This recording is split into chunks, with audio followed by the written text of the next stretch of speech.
Have you ever noticed that the more you chase after recognition, love, or peace, the more distant they seem to become? Why is it that when we stop striving, life seems to move closer to us? Have you ever wondered why silence can sometimes speak louder than 1,000 words, and why turning inward often feels more powerful than chasing the world? Welcome, friends, to Stillness Unfolded. Here, we journey beyond the surface of life, into the quiet, into the truth, into the sacred art of returning to ourselves. Today's video will explore a profound truth. When you focus on yourself and stay silent, everything begins to fall into place. Together, we'll walk through the traps of noise and comparison, the quiet breaking points that awaken us, the hidden power of non-reaction, and the miracle that happens when we trust life enough to let it rearrange itself around our inner stillness. This is not just another reflection, it's a map back to your center. So I invite you, stay with me, watch till the very end. Each chapter builds upon the last, weaving together a deep understanding that can shift the way you live, breathe, and meet the world. And if this resonates with you, please consider supporting this quiet space by giving a like, subscribing to Stillness Unfolded, and sharing your thoughts in the comments below. Your presence and your voice help us grow and create even more content rooted in truth, mindfulness, and deep inner freedom. Take a breath. Let's begin this journey inward together. 1. The trap of noise and comparison. There was once a man who lived his life in reaction to everything and everyone around him. He watched others run, and so he ran. He saw others being praised, and so he chased praise. He feared being forgotten, so he tried harder to be seen. But in all his effort to be recognized, he began to lose the ability to recognize himself. Sound familiar? In a world addicted to performance, many of us confuse visibility with value. We speak louder, post more, hustle harder, not because we are aligned, but because we are afraid to be left behind. The race is no longer toward meaning, but toward attention. And the tragedy is this: the more we chase validation, the more we validate our own emptiness. Zen teaches, to follow the crowd is to forget the path beneath your own feet. It is a reminder that noise, no matter how loud, does not equal purpose. The river of comparison is endless. The more we swim in it, the further we drift from the shore of who we truly are. Buddhism, too, illuminates this ancient cycle. Suffering does not arise from the world itself, but from the mind's frantic grasping, its insatiable hunger for approval, its terror of rejection, its illusion that peace can be found in the shifting opinions of others. The man in our story was surrounded by people, yet utterly alone. He did not belong to himself. He was an echo of expectations, a mirror of desires not his own. His footsteps were dictated not by the rhythm of his soul, but by the ever-changing tempo of the crowd. Each compliment became a fleeting high, each criticism a devastating blow. He lived suspended between applause and indifference, his identity tethered to forces beyond his control. But here's the truth the world rarely tells us. Chasing recognition is a form of abandonment. Every time we shape ourselves to be palatable, to be liked, to be seen, we leave behind a truer part of who we are. And what is left, over time, is not a self, but a hollow shell. A life that moves, but does not live. A name that is known, but a soul that is forgotten. 2. The breaking point, a quiet collapse. Sometimes, it is not a grand betrayal or a thunderous failure that awakens us. Sometimes, it is something so small, so ordinary, that it slips under our defenses and touches the raw places we have long ignored. For the man, it was a simple moment. A friend's indifference, a crowd's silence, a stranger's casual dismissal of a dream he had once held sacred. Nothing catastrophic, nothing that would make headlines. Yet beneath the surface, something cracked. It wasn't the world that fell apart. It was the illusion he had built around himself. An illusion stitched together by borrowed dreams, sustained by the fragile scaffolding of public approval. A life so carefully curated that he barely noticed how much of his own soul had been edited out. That night, the man did not go to a temple, or seek a master, or announce his crisis to the world. He simply wandered, without purpose, without audience, into the quiet arms of the forest. He didn't go to run away from life. He went to see if life, stripped of noise and expectation, had anything left to offer him. At first, The silence was deafening. His mind, accustomed to distraction, thrashed against the stillness like a caged animal. Every unfinished conversation, every unmet expectation, every imagined judgment rose up like ghosts in the dark. But he stayed. He sat beneath a tree, alone with the storm inside himself. He breathed. He waited. And slowly, the external noise remained, but something subtler began to stir within him. A voice so quiet, he almost missed it. It was not a voice of ambition or panic. It was not the voice that asked, "How can I be more?" It was the voice that asked, "Who am I without all of this?" There, in that fragile silence, the man caught the first glimpse of a deeper truth. He had spent so long reacting to life that he had forgotten how to respond to his own existence. This was not the end of his journey. It was merely the crumbling of the false self he had built to survive. And sometimes, collapse is not a failure. It is an invitation. An invitation to rebuild, not bigger, but more true. 3. Silence as a portal, not a void.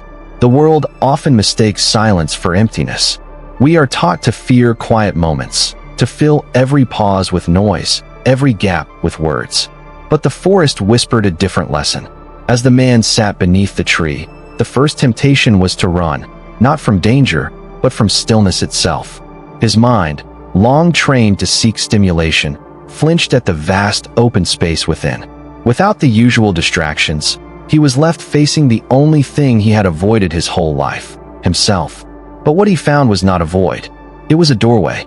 Silence, he discovered, is not the absence of life. It is the presence of a deeper life. Not the life of constant doing, proving, achieving, but the life that exists beneath all effort. The simple, enduring life of being. The trees did not speak, yet their presence was undeniable. The moon did not explain itself, yet it illuminated the whole forest. The breeze did not argue its worth, yet it moved with grace and certainty. In that company, the man realized he did not need to justify his existence. He did not need to chase validation like a thirsty traveler chasing a mirage. He simply needed to exist, and to exist fully. Zen masters say, silence is not empty. It is full of answers. And as he leaned into the stillness, answers began to surface, not as thunderous revelations, but as soft, persistent truths. He saw how much of his life had been built on reacting, defending, impressing.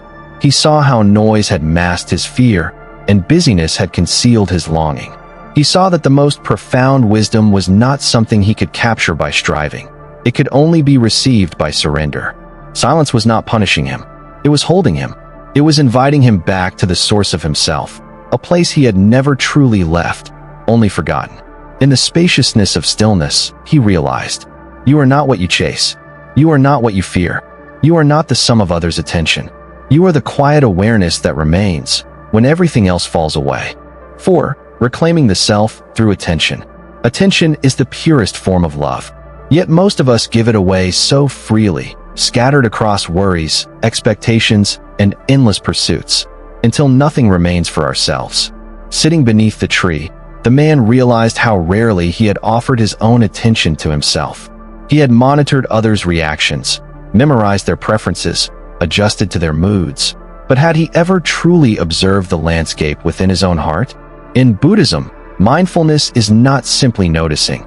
It is belonging fully to each moment. It is turning the gaze inward, not with judgment, but with deep, abiding curiosity. So he began. At first, it was uncomfortable. He noticed the tremors of anxiety in his hands, the shallow breathing he had ignored for years, the ache in his chest from words left unspoken. He witnessed the restless parade of thoughts, some accusing, some pleading, some rehearsing old conversations that no longer mattered. But he did not run. He did not correct or suppress. He simply observed. Like watching clouds drift across an open sky, he watched his inner world unfold without interference. In doing so, something profound occurred. The patterns of his suffering began to reveal themselves, not as punishments, but as teachers. He saw how often he abandoned himself for approval. He saw how many dreams he traded for safety. He saw how deeply he feared being invisible, and how invisibility had crept into his life precisely because he had stopped truly seeing himself. The more he focused inward, the clearer it became. His pain was not a punishment from the world. It was a message from within, a message that he had long ignored in favor of chasing the fleeting attention of others. By reclaiming his attention, he was not becoming self-centered. He was becoming self-aware. Zen teaches, when you bow deeply to the mirror, you bow to yourself. To love others meaningfully, we must first remember how to witness ourselves, with honesty, with tenderness, without the need to perform. The man did not need to fix himself. He needed only to see himself. And in that seeing, a new kind of healing began, one rooted not in striving, but in sincere presence. 5. The law of inner alignment. The man soon realized that his journey was not about adding more to himself. It was about removing the layers that had buried his essence. In peeling away the noise, the pretenses, the borrowed ambitions, he stumbled upon a simple but revolutionary truth. Life does not align with force. Life aligns with resonance. Zen speaks of this effortlessly. When the mind is still, the universe surrenders its secrets. As he spent days rooted in silence, something subtle began to shift. He was no longer calculating his every step based on who might approve. He was no longer scanning every situation for how he might be perceived. Instead, he let his breath guide him. He let his genuine feelings, long neglected, rise and flow without resistance. He let his thoughts settle naturally, like leaves drifting onto a still pond. In that uncluttered space, he discovered a law older than ambition, more enduring than effort. When the internal world is harmonious, the external world reflects that harmony back. It was not that life suddenly became easier. The storm still came. Criticism still whispered. Uncertainties still hovered. But the difference was this. He no longer met the world from a place of fragmentation. He met it from wholeness. And when you meet life whole, life does not shatter you. It shapes itself around your stillness, like water flowing around a stone. This is not magic. It is not manipulation.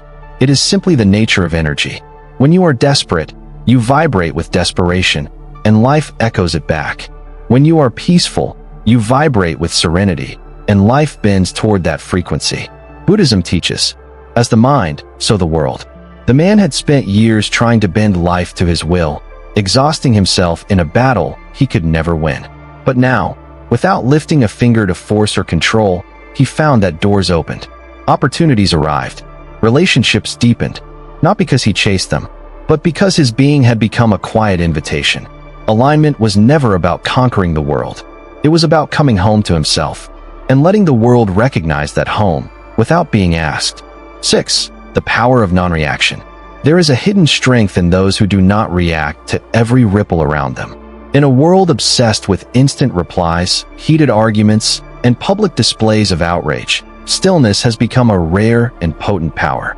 As the man continued his journey inward, he discovered that silence was not simply for moments of peace.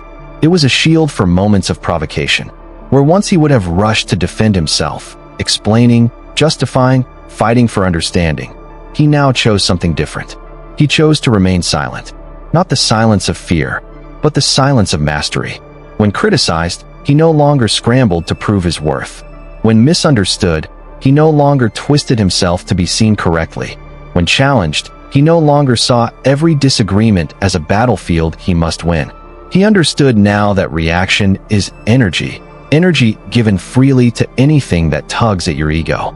And every time you react without wisdom, you scatter pieces of yourself into the winds of other people's chaos. Zen says, a wise man is not moved by praise nor by blame. Non-reaction was not apathy. It was profound discernment. It was the recognition that not every fire is yours to extinguish, and not every storm deserves your surrender. By withholding his reactions, the man reclaimed a sacred energy, the energy he once wasted trying to control perceptions and manage impressions. He redirected it inward, to deepen his roots, to strengthen his clarity, to water the soil of his own peace. There is a strange paradox here.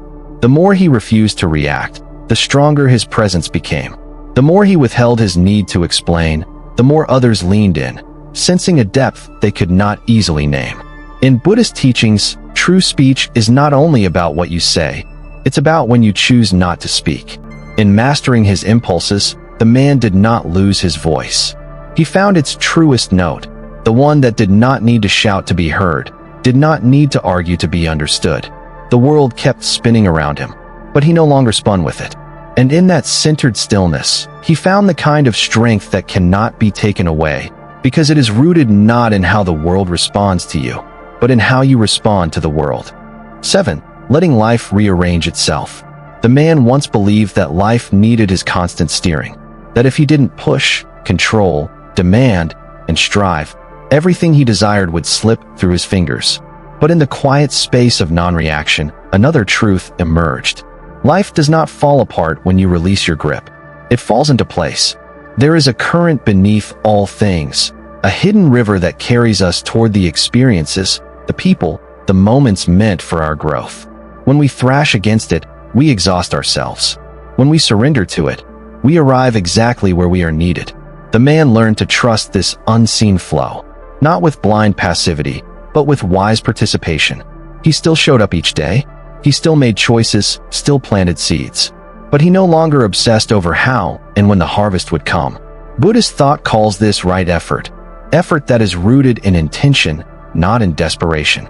It is the difference between planting a tree and yanking at its branches, demanding it bear fruit overnight. He understood now. His role was to tend the soil of his inner world, to nurture patience, to cultivate presence, to water his life with small, consistent acts of authenticity, and then to release attachment to the outcome. And something miraculous happened. What once eluded him began to appear without struggle. The opportunities he had once chased came knocking quietly. The relationships he had tried so hard to force now grew naturally, without pleading or performance. Even his dreams, those distant stars he had strained to reach, seemed to draw closer when he stopped running after them. Zen teaches, sitting quietly, doing nothing, spring comes and the grass grows by itself. By surrendering his obsession with controlling life, the man allowed life to reveal its natural order. He realized he was not separate from the unfolding of the world. He was part of it. He didn't need to manipulate the river. He only needed to trust its flow. Letting go did not mean giving up. It meant making space for something wiser, something more beautiful, to find its way to him. And in that sacred surrender, he found a rhythm far more powerful than anything he could have orchestrated by force. The rhythm of alignment with life itself.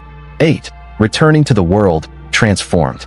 After many days and nights embraced by the silence of the forest, the man felt a quiet readiness stirring within him. Not a restlessness to prove himself again, but a calm assurance that it was time to return, not to chase the world, but to meet it differently. He walked back into the town. The same streets, the same faces, the same opportunities for distraction and comparison. But he was not the same. Where once his spirit bent and broke with every shifting breeze of opinion, now he moved with the quiet gravity of a mountain. He no longer sought to be seen. He simply was. In conversations, he spoke little but listened deeply. When others praised him, he smiled without attachment. When others criticized, he nodded without injury. His value was no longer measured by applause or critique. It was rooted deep within, a place no one could reach, and therefore, no one could disturb. And something remarkable unfolded. People noticed, not because he demanded their attention, but because he radiated something few could name and everyone could feel. It was not charisma born of performance. It was presence born of authenticity. Zen speaks of this quiet magnetism. Without speaking, the sage teaches. Without striving, the sage accomplishes. He did not need to shout to be heard. His very being spoke. He did not need to chase approval. His very stillness invited respect. By anchoring himself in his own soul, he had become a harbor for others, a place of calm in a sea of noise. A reminder, simply through his existence, that peace is possible not after the world changes, but when we change the way we meet the world. The town had not transformed. The chaos had not vanished, but his way of being within it had, and that made all the difference. He carried the forest within him now. The silence was no longer a place he visited. It was the place he lived from. And wherever he went, the world could not help but feel the echo of that stillness. 9. The practice continues, daily return to self. It would be tempting to believe that the man's journey had reached its end, that once awakened, he would remain untouched by the world's noise forever. But true transformation is not a final destination. It is a daily choice. Some mornings, he awoke to the old stirrings of comparison.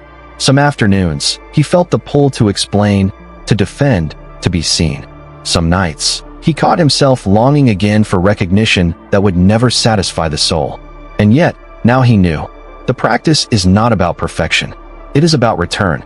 Each time he noticed his mind reaching outward, he gently called it back inward. Each time he felt lost in the noise, he remembered the tree, the breath, the stillness that had first welcomed him home. Zen teaches, fall down 7 times, stand up 8. Awakening is not about never falling. It is about remembering the way back to center again and again. The man no longer judged himself for drifting. He no longer saw backsliding as failure.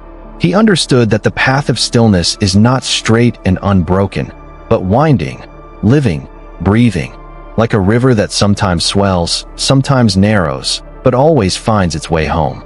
Every breath was an invitation. Every moment of awareness was a doorway. Return to yourself. Return without punishment, without shame, without the heavy chains of expectation. Simply notice and return. In Buddhism, this is the heart of mindfulness, not to freeze the mind into constant awareness, but to lovingly guide it back whenever it wanders. And so the man lived, not as someone who had conquered distraction forever, but as one who knew where to turn when it visited him. He carried the map within his own heart now, a path marked not by achievements, but by surrender, not by control, but by presence, not by noise, but by the faithful rhythm of returning, again and again, to the quiet place inside where everything real begins. 10. Final reflections. You were never lost. The man once believed he had strayed too far, that somehow, by chasing, by reacting, by forgetting himself, he had become irreparably broken. But as he sat once more beneath the endless sky, he understood something different, something so simple, yet so liberating. He had never truly been lost, only distracted. The self he thought he had abandoned was never destroyed. It had been waiting quietly beneath the noise, beneath the striving, beneath the ache for belonging. It had been patient, tender, unchanged. Like the sun hidden behind storm clouds, his true nature had always been there, steadfast, luminous, untouched by the weather passing overhead. And so it is for all of us. No matter how tangled the path, no matter how many times we betray our own knowing, no matter how far we drift from the voice within, we are never as far from home as we imagine. Zen reminds us, the obstacle is the path. Every mistake, every heartbreak, every detour is not a deviation. It is part of the sacred unfolding that draws us closer to what matters. The man realized that chasing recognition, running from rejection, shouting into the void of the world, all of it had been an attempt to find something he already possessed. Belonging, wholeness, peace. He did not need to chase love. He needed to become love. He did not need to find validation. He needed to see himself clearly, tenderly, without distortion. And the beauty was this. When he stopped demanding the world to notice him, he finally noticed himself. When he stopped trying to be found by others, he found himself. The invitation is simple, but it is lifelong. Return, again and again. Return to your breath. Return to your presence. Return to the quiet knowing that you are enough, not because the world says so, but because life itself breathes through you. You were never lost. You were simply learning how to come home. If you've walked this journey with me, you now know. You were never lost. You were only learning how to come home to yourself. The chase, the noise, the comparisons, they were never your true path. Stillness is. When you focus on your own breath, your own heart, your own being, the universe doesn't abandon you. It aligns with you. Thank you for allowing me to share this reflection with you today. Thank you for choosing stillness in a world addicted to noise. If this message touched something deep within you, I warmly invite you once again. Please leave a comment below. I would love to hear your thoughts and reflections. Drop a like to help this small community of seekers grow. And if you haven't already, subscribe to Stillness Unfolded and turn on notifications so you never miss another quiet moment of truth. Remember, this video is filled with layers of insight. If you've only caught a glimpse, consider watching it again to absorb it fully. Your stillness is not your weakness. It is your greatest strength. And the more you honor it, the more everything around you begins to fall effortlessly into place. Until we meet again, stay grounded, stay true, and let your life unfold from the stillness within.